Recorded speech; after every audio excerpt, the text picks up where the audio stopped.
I want to tell you something that may sound impossible, but I promise you it's true. Last week, a woman came to me, her eyes hollow with worry, her hands trembling as she twisted a worn handkerchief, and she whispered the words I've heard 1,000 times. Florence, I'm 43 years old, and I've never had money. It's too late for me, isn't it? I looked at her with all the love in my heart and said what I'm about to say to you right now. The universe doesn't know how old you are. Money doesn't check your birth certificate before it flows into your life. And everything you've been told about age and limitation and missed opportunities is a lie that someone frightened planted in your mind. And today, we're going to uproot it completely. You see, I've watched miracles unfold in the lives of people who society had written off as too old, too broke, too stuck. I've seen a 57-year-old woman who hadn't worked in decades suddenly manifest a business opportunity that changed everything. I've witnessed a man at 62, drowning in debt, speak one single powerful sentence into the universe and watch his entire financial reality reorganize itself within 6 months. And I've learned something that the fearful mind doesn't want you to know. Your so-called money blocks aren't actually about money at all. They're about a spiritual law you've been violating without even knowing it. And once you understand this law, the law of unexpected supply, everything changes. Right now, as you're listening to these words, you might be thinking about your age. You might be calculating how many years you've struggled, how many opportunities you think you've missed, how little time you believe you have left to turn things around.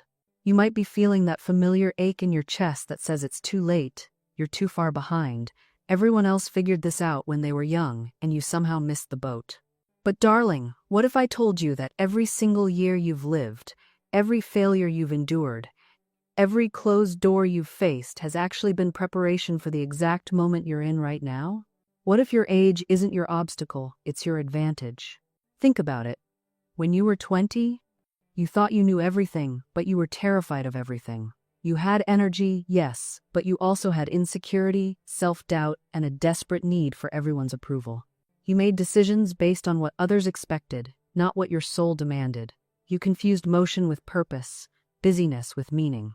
But now you've lived enough to know the difference between what glitters and what's actually gold. You've been burned enough times to recognize red flags from a mile away. You've survived enough storms to trust your own navigation system. This isn't a deficit, darling.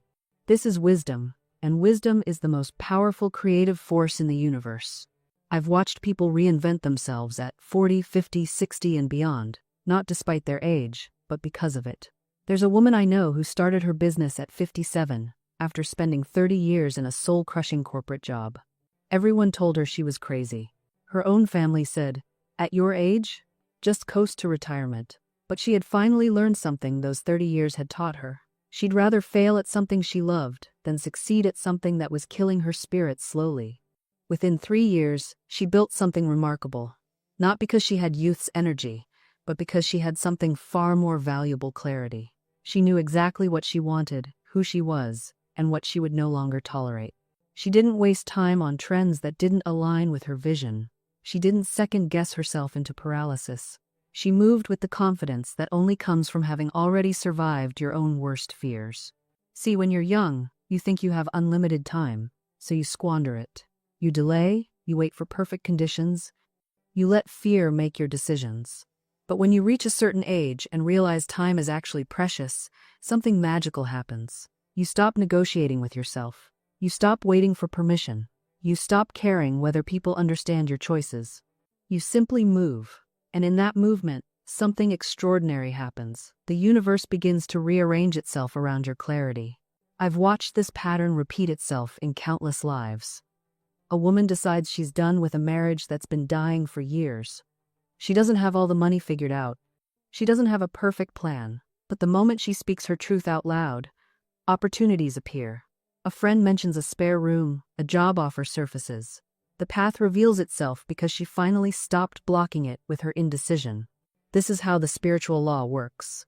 It doesn't reward your fear. It doesn't respond to your wavering. It meets your conviction with momentum. When you're uncertain, you're essentially standing in a doorway, blocking the flow. Energy can't move through you. Blessings can't reach you. You're in the way of your own good. But the moment you choose, the moment you commit fully to one direction, the entire universe can finally work on your behalf. And here's what nobody tells you. The choice itself matters less than the decisiveness behind it. I've seen people agonize for months over which city to move to, which career path to take, which relationship to pursue. They gather information endlessly, they make lists, they seek signs, and all the while, they're starving themselves of forward motion. Then one day, they just choose. Sometimes they choose what seems like the wrong option, but because they choose with full commitment, it becomes right. Doors open, resources appear, new connections emerge, not because they made the perfect choice, but because they made a definitive one. The universe works with commitment. It cannot work with maybe. Think about water for a moment. When water is uncertain, it pools and stagnates. But when water knows its direction, even slightly, it becomes a river. It carves through mountains. It shapes landscapes. It becomes unstoppable, not because of its force, but because of its decisiveness. You are that water. Your life force is meant to flow, not to sit in anxious pools of indecision, and the moment you tip yourself toward any clear direction, you become that river. You gain momentum. You gain power.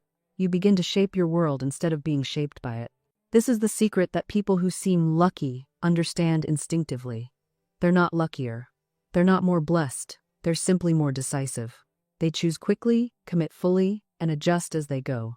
They understand that a good decision made today is worth more than a perfect decision made never. I've watched people spend months, even years, agonizing over decisions that successful people make in minutes. And what's fascinating is this. The outcome is often exactly the same. Sometimes the quick decision even turns out better, because it was made with fresh intuition rather than overthought anxiety. Think about it.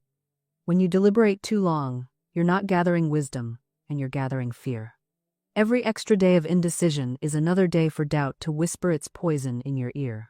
Another day for well-meaning friends to plant seeds of hesitation. Another day for your brilliant idea to lose its vital energy.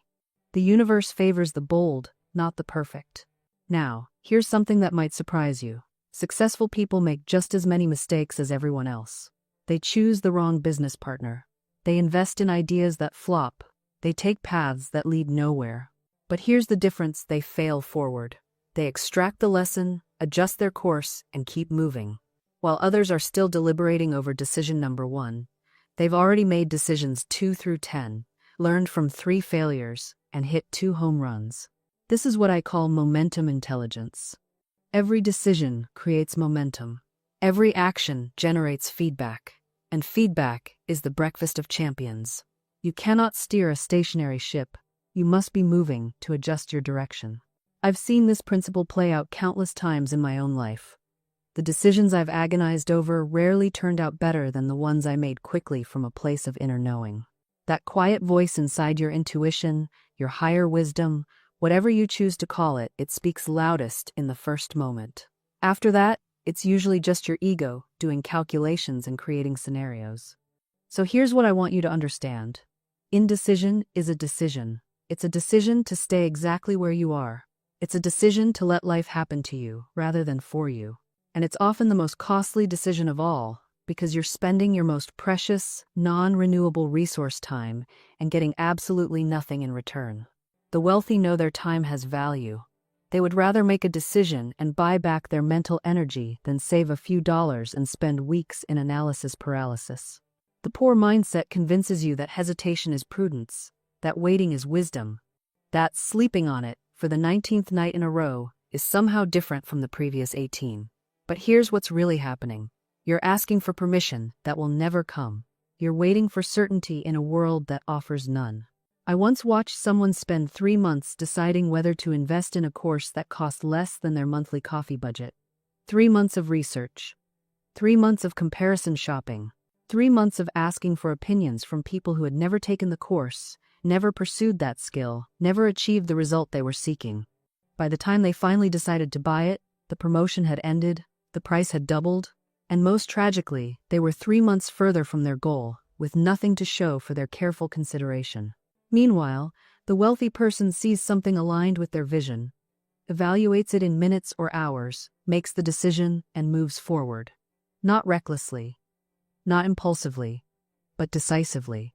They understand that the cost of the wrong decision is almost always less than the cost of no decision at all. Because here's the truth that poverty consciousness desperately hides from you. Most decisions are reversible. Most paths have exits. Most mistakes are correctable. But time moves in only one direction. The month you spend deliberating is a month you'll never get back. The year you spend waiting for the right moment is a year of your life that's gone forever. The wealthy know something profound. They can handle being wrong. Their identity isn't so fragile that a mistake will shatter it. They've made peace with the fact that some decisions won't work out, and they've built the resilience to course-correct quickly when that happens.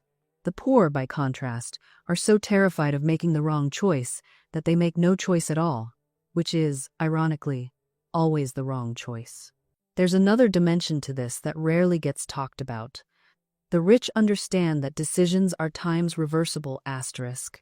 They know that most choices aren't carved in stone. If they invest in a business and it's not working, they sell. If they hire someone who isn't performing, they let them go. If they move to a new city and hate it, they move again. This mental flexibility, this willingness to undo what isn't working, gives them an enormous advantage. The poor treat every decision like it's permanent. They stay in jobs they hate for decades because they once chose that path. They remain in toxic relationships because they said, "I do." They keep failing businesses on life support because they're too proud to admit the initial decision was flawed. There's this unspoken belief that changing your mind is weakness, that pivoting is failure. So they double down on bad decisions, pouring more time, money, and energy into choices that stopped serving them years ago. I've watched people destroy themselves this way. A friend of mine bought a franchise that turned out to be a nightmare. Endless hours, razor-thin margins, constant problems. But because she'd invested everything into it, she felt she had no choice but to keep going. "I can't quit now," she'd say. "I've already put in 3 years." Those 3 years became 5, then 7. By the time she finally walked away, she'd lost her health, her marriage, and a decade of her life. The rich would have cut their losses after 6 months. You see, wealthy people have developed what psychologists call adaptive flexibility. They're not attached to being right about their past decisions. They're attached to making the times, right decision now, asterisk, given current information. If the landscape has changed, they change with it. If new data suggests a different path, they take it. Their ego isn't wrapped up in defending yesterday's choice. And here's what makes this especially powerful. This flexibility compounds over time. When you're willing to course-correct quickly, your mistakes cost you less. Small losses stay small. You spend less time in situations that drain you, and more time in situations that energize you. The trajectory of your life bends upward because you're constantly optimizing, constantly adjusting, constantly learning. The poor spend their lives defending decisions that no longer make sense, if they ever did. They'd rather be consistently wrong than admit they need to change direction. Think about the person who stays in the same city their entire life because it's home, even though that city offers no opportunities in their field. They'll romanticize their loyalty to a place that doesn't serve them.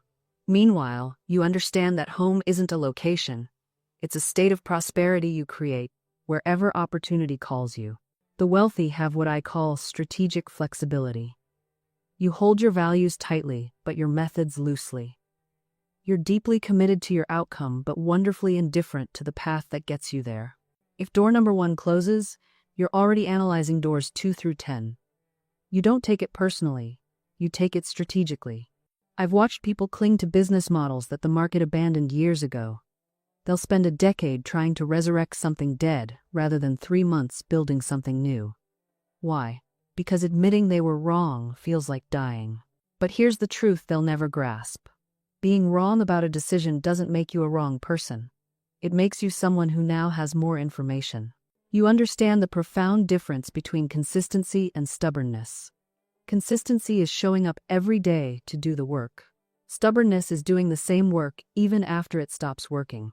One is discipline, the other is delusion. When you invest in something, a business, a stock, a strategy, you set clear criteria for success and failure. You decide in advance what signs will tell you to hold and what signs will tell you to fold. The poor? They make decisions based on hope and ego, then spend years gathering evidence that they weren't stupid. They'd rather lose everything slowly than admit they made a mistake quickly. This is why you have stop losses, not just in trading, but in life. You know exactly when to cut your losses on a project, a partnership, a pursuit. You don't wait until you're completely destroyed. You exit while you still have resources to redirect. You understand that detachment doesn't mean you stop caring. It means you care enough about yourself to refuse to be held hostage by any single outcome.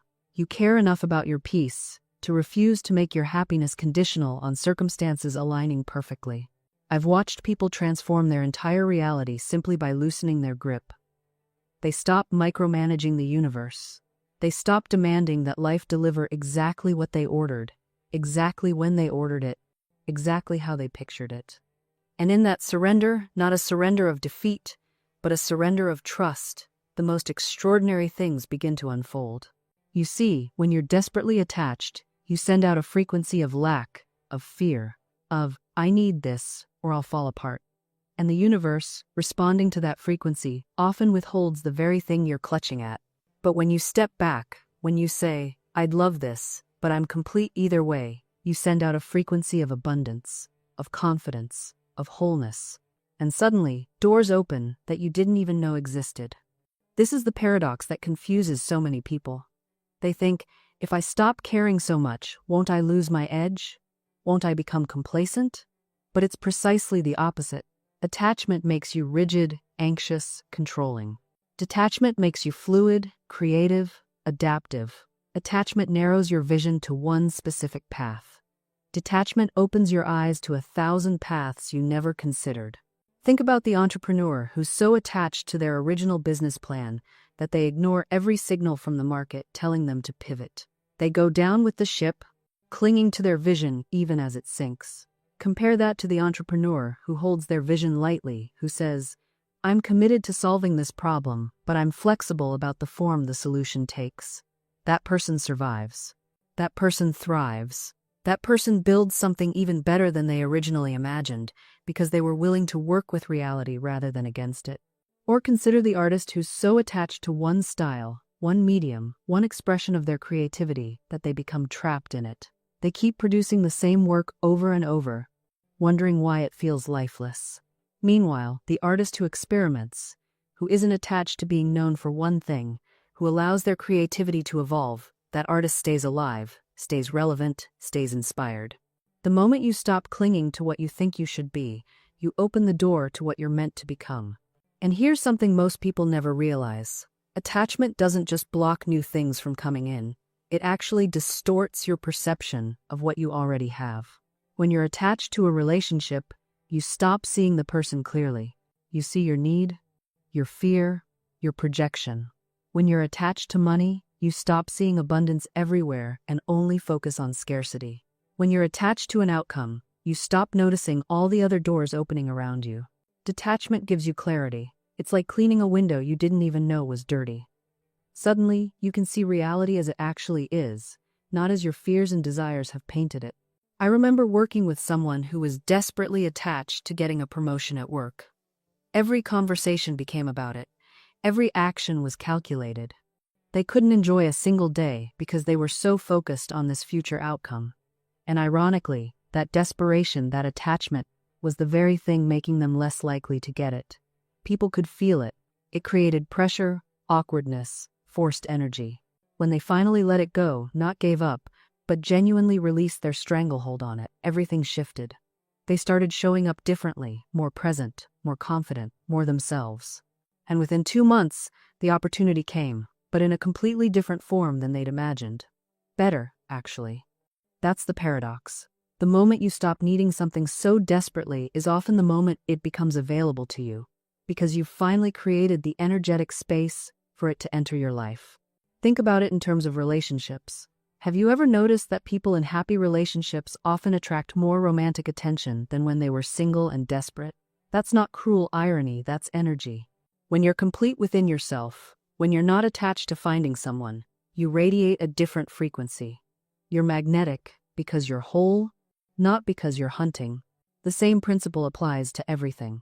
When you chase money desperately, it eludes you. When you chase love frantically, it runs. But when you stand in your power, complete in yourself, knowing your worth, everything comes to find you. This isn't passivity. This is mastery.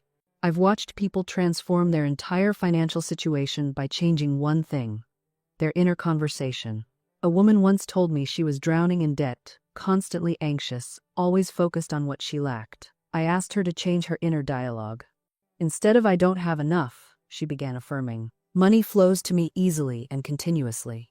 She resisted at first. It felt like lying.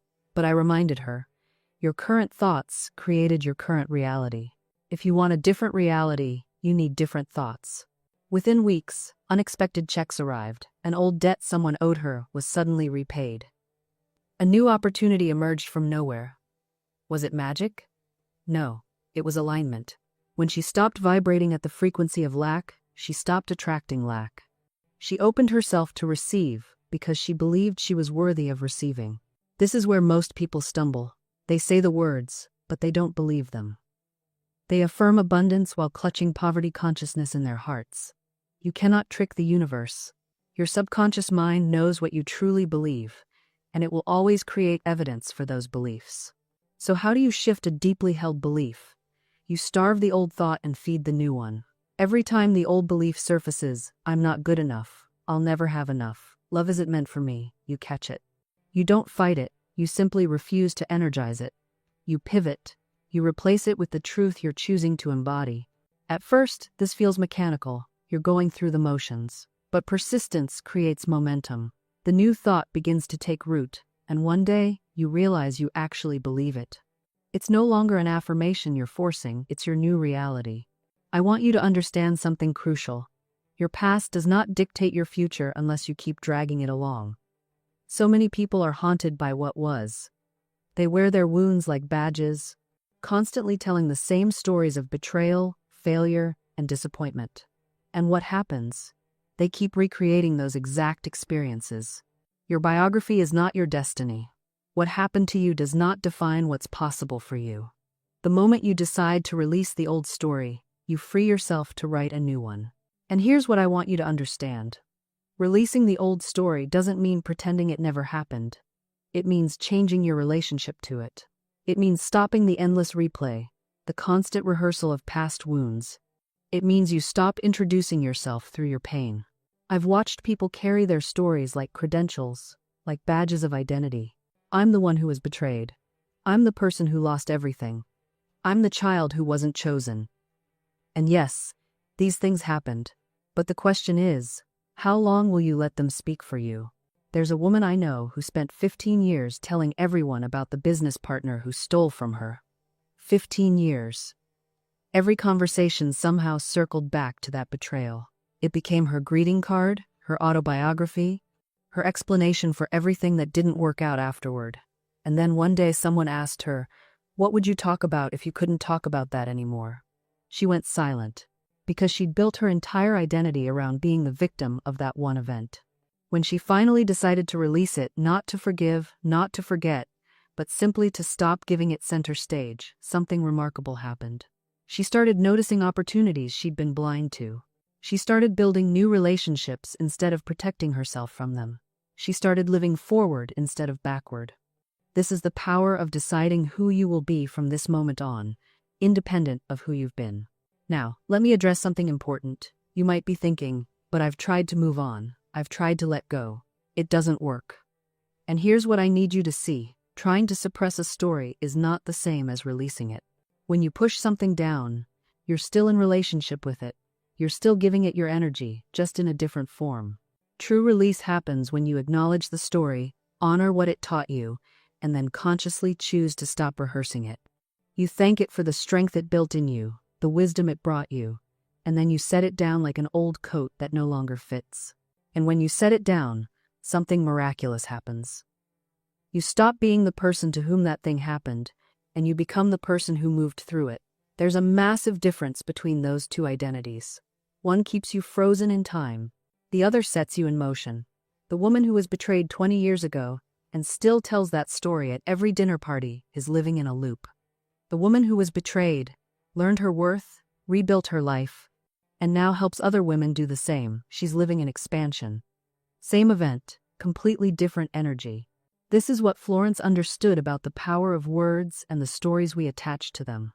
She knew that every time you retell a painful story, you're not just remembering it, you're recreating it. You're pulling that old energy into your present moment and giving it permission to shape your future.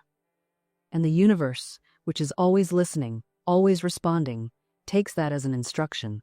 It says, "Oh, you're still identifying with that? You still see yourself as wounded? Okay.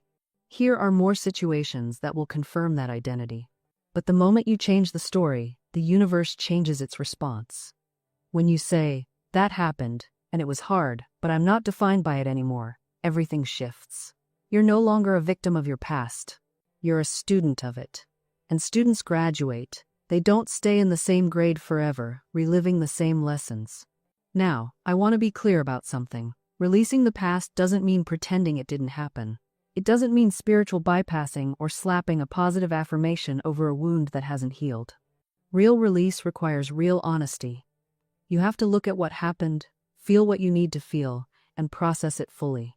But then, and this is the part people miss, you have to make a conscious decision to stop letting it run your life. This is where the work shifts from passive to active. You stop being the victim of your story and become the author of your next chapter. I'm not saying you rewrite history. I'm not saying you pretend it didn't hurt. I'm saying you decide what meaning you're going to carry forward. Here's what I mean. A woman came to me once who had been betrayed by a business partner. They'd built something together, and he walked away with everything. The clients, the reputation, the money. She was devastated. For 2 years, she told anyone who would listen about what he'd done. She wore her betrayal like a badge. When I met her, she was stuck, completely stuck. Not just financially, but emotionally and spiritually. She couldn't move forward because she was still living in that moment of betrayal. I asked her a simple question. What if this betrayal was actually protecting you from something worse?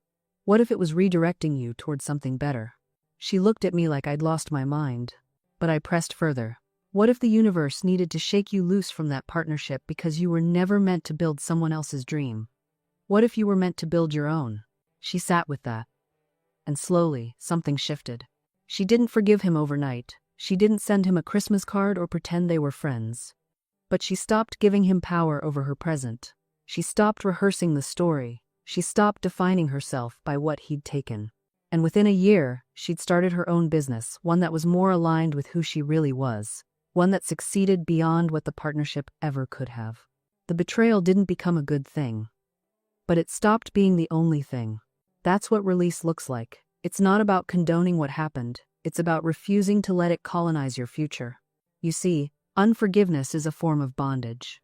It keeps you tied to the very person or situation you want to be free from. Every time you revisit the anger, you're reinforcing the chain. Every time you replay the hurt, you're choosing to stay in that prison. And here's the real kicker. The person who hurt you, they're probably not even thinking about it. They've moved on. They're living their life. Meanwhile, you're carrying them around like a backpack full of stones. Who's really being punished here? So here's what I want you to do. I want you to make a decision right now. Not tomorrow. Not when you feel like it. Not when they apologize. Right now. Decide that you're done carrying this weight. Decide that your peace matters more than being right. Decide that your future is more valuable than your past. And listen, this doesn't mean you're condoning what happened. It doesn't mean you're saying, "Oh, it's all fine, everything's great, no harm done." That's not what forgiveness is. Forgiveness isn't about them at all. It's about you taking back your power. It's about you saying, "I refuse to let this define me anymore." I've worked with people who've held on to grudges for decades. Decades. And you know what's fascinating? When you ask them what they're angry about, half the time they have to pause and remember. The specifics have faded, but the habit of resentment, that's stuck around. They've been carrying this emotional baggage for so long, they don't even remember why they picked it up in the first place. But it's become part of their identity. They're the person who was wronged, and they wear it like a badge. But here's the truth bomb. Nobody's giving out awards for longest held resentment. There's no trophy for most committed to being miserable. The universe doesn't look down and say, "Wow, look how loyal they are to their anger. Let's reward them." No. The universe responds to your energy. And if your energy is stuck in the past, guess what? Your blessings can't reach you in the present.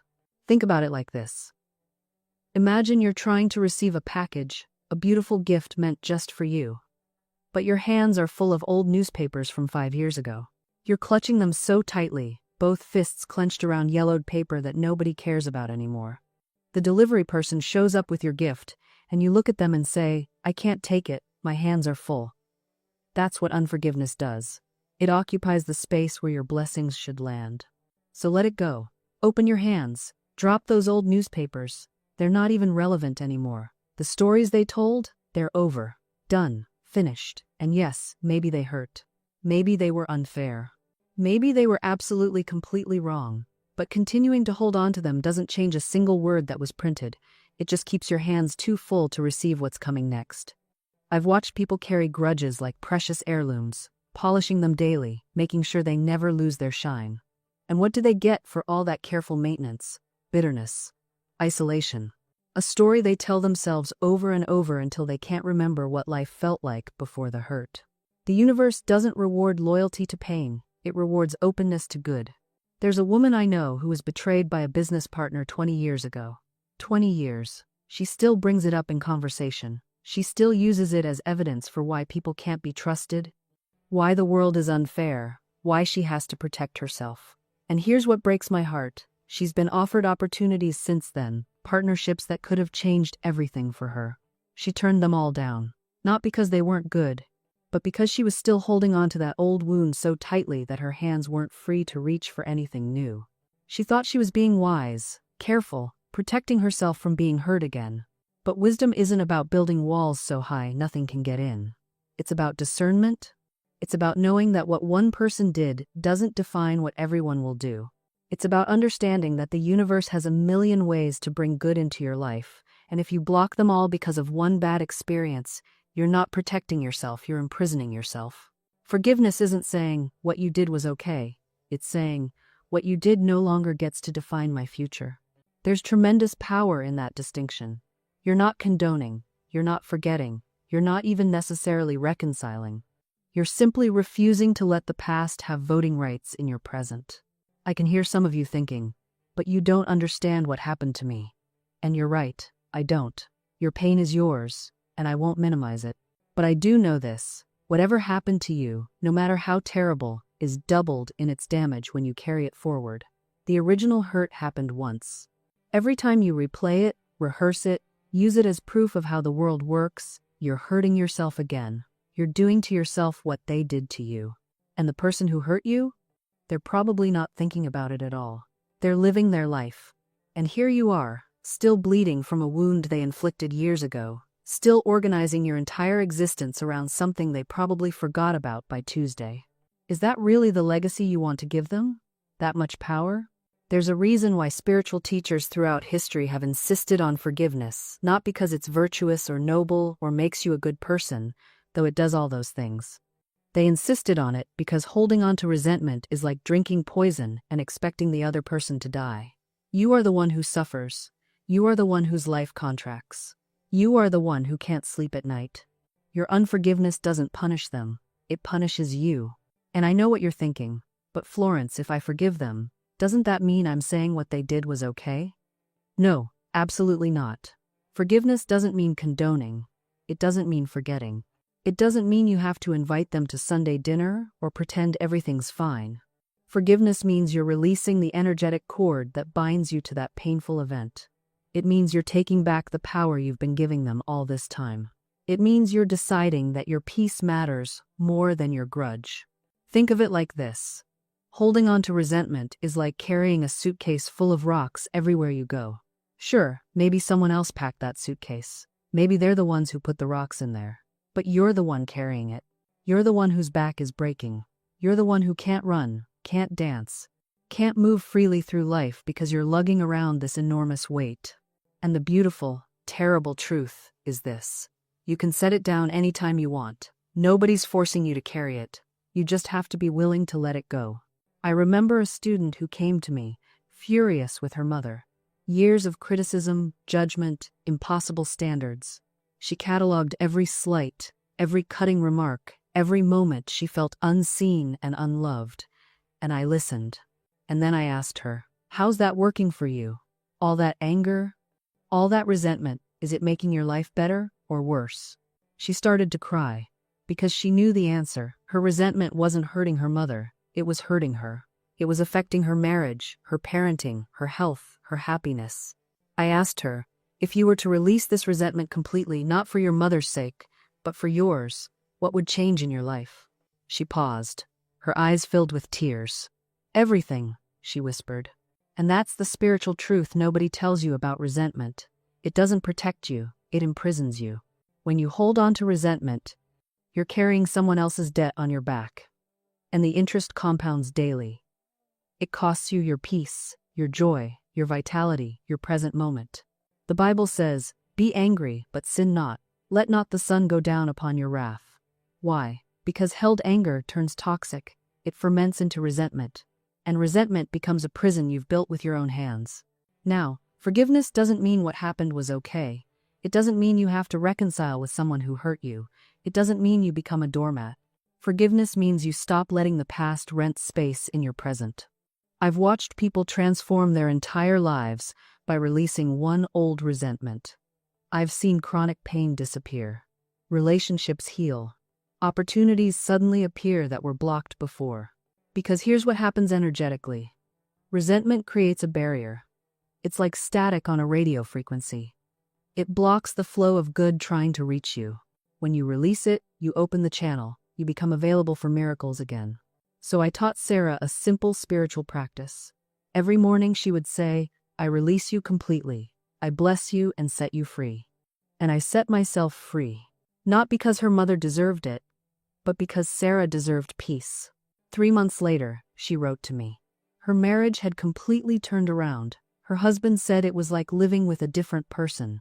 Her chronic migraines had stopped, and her business had doubled. Had her mother changed? Not one bit. But Sarah had changed everything. She had chosen a different meaning. She had chosen a different story. And in that choice, the entire dynamic shifted. This is what I want you to understand deeply. You are not trapped by other people's behavior. You are only trapped by your interpretation of it. Your mother-in-law's criticism? It's only wounding if you decide it means you're inadequate. Your partner's silence? It's only rejection if you decide it means you're unloved. Your friend's success? It's only threatening if you decide it means there's less for you. The spiritual law is clear. What you decree, you create. What you name, you claim. What you decide something means becomes your lived experience of it. I've watched people transform impossible situations simply by changing their decree. The job that felt like a prison became a training ground. The illness that seemed like a curse became a teacher. The loss that appeared to be an ending became a doorway. Nothing changes until you change what you've decided it means. And here's what makes this so powerful. When you change your interpretation, you change your vibration.